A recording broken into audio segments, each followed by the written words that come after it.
Page 14. Gemba Kaizen, by Masaaki Imai. A common-sense approach to a continuous improvement strategy. Chapter 2. Gemba Kaizen. Gemba and Management. In or at the Djemba, customer-satisfying value is added to the product or service that enables the company to survive and prosper. Figure 2.1 places Djemba at the top of the organization, showing its importance to the company. The regular management layers, top management, middle management, engineering staff, and supervisors, exist to provide the necessary support to the work site. For that matter, Djemba should be the site of all improvements and the source of all information. Therefore, management must maintain close contact with the realities of the Djemba in order to solve whatever problems arise there.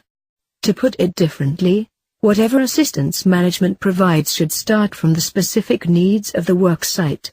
When management does not respect and appreciate the Djemba, it tends to dump its instructions, designs, and other supporting services, often in complete disregard of actual requirements.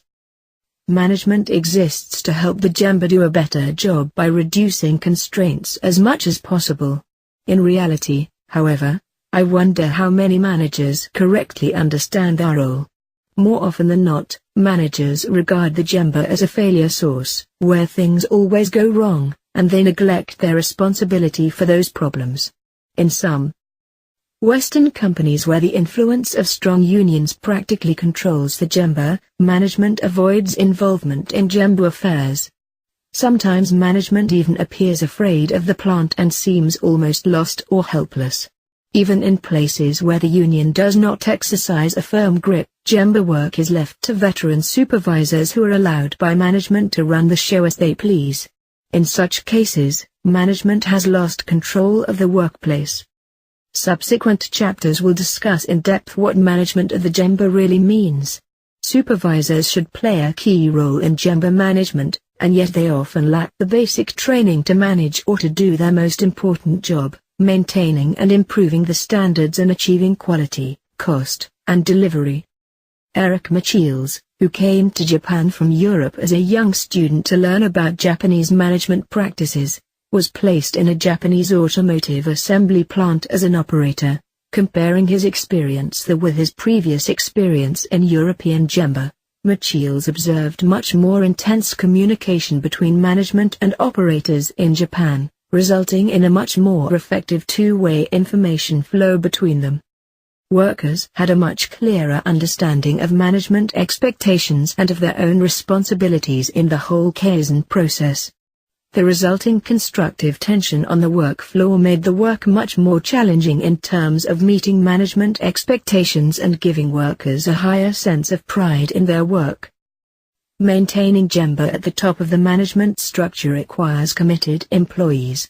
Workers must be inspired to fulfill their roles, to feel proud of their jobs, and to appreciate the contribution they make to their company and society. Instilling a sense of mission and pride is an integral part of management's responsibility for their Djemba.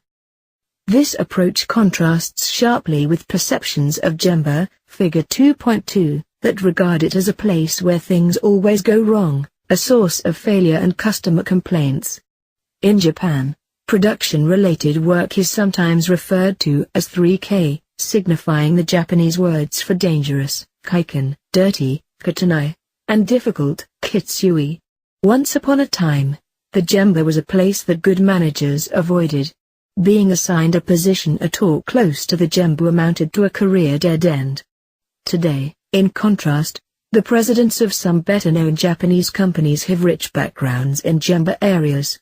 They possess a good understanding of what goes on in the Djemba and provide support accordingly.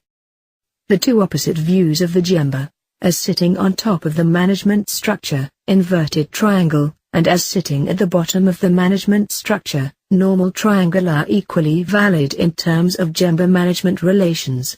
Djemba and management share an equally important place.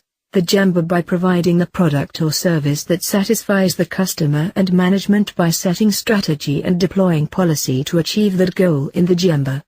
Thus the thrust for improvement should be both bottom-up and top-down. In Figure 2.2, management stays on top of the organization. It takes the initiative in establishing policies, targets, and priorities and in allocating resources such as manpower and money. In this model, management must exercise leadership and determine the kind of Kaizen most urgently needed. This process of achieving corporate objectives is called policy deployment. Because of their attachment to the Djemba management relationship as shown in the regular triangle, Figure 2. Many managers tend to believe that their job is always to tell the Djemba what to do. However, by looking at the inverted triangle, Figure 2.1, showing Djemba at the top, managers can see that they should listen to and learn from employees at the Djemba in order to provide appropriate help. Djemba becomes the source for achieving common sense, low-cost improvements. The respective roles of management and Djemba in these two models never should be confused. Assistant Professor Takeshi Kawase of Keio University writes, in Solving Industrial Engineering Problems, published by Nikkan Kogyo Shinbun in Japanese, 1995. People within a company can be divided into two groups, those who earn money and those who don't. Only those frontline people who develop, produce, and sell products are earning money for the company. The ideal company would have only one person who does not earn money, the president, leaving the rest of the employees directly involved in revenue-generating activity. The people who do not earn money are those who sit on top of the money earners, all employees with titles such as chief, head, or manager, including the president and all staff, and spanning areas that include personnel, finance, advertising, quality, and industrial engineering. No matter how hard these people may work, they do not directly earn money for the company. For this reason, they might be better referred to as dependents. If money earners stop work for 1 second, the company's chances of making money will be lost by 1 second. The trouble is that non-money earners often think that they know better and are better qualified than money earners because they are better educated. They often make the job of the latter more difficult. Non-money earners may think, without us, they cannot survive, when they should be thinking, what can we do to help them do their job better without us? If we say the customer is king, we should say the Djemba is Buddha. Historically, the corporate staff played a leading role in regard to the Djemba. The staff was accountable for achieving greater efficiency by providing guidance for Djemba people to follow. The shortcoming of this system is the separation between those who pass down directives and those who carry them out. The new approach should be what we might call a Djemba-centered approach, where Djemba is accountable not only for production but also for quality and cost and personnel assist from the sidelines. The following are the conditions for successful implementation of a Djemba-centered approach. Djemba management must accept accountability for achieving quality, cost, and delivery, QCD. Djemba must be allowed enough elbow room for Kaizen. Management should provide the target for the Djemba to achieve but should be accountable for the outcome. Also, management should assist the Djemba in achieving the target. Needs of the Djemba are more easily identified by the people working there. Somebody on the line is always thinking about all kinds of problems and solutions. Resistance to change is minimized. Continual adjustment becomes possible.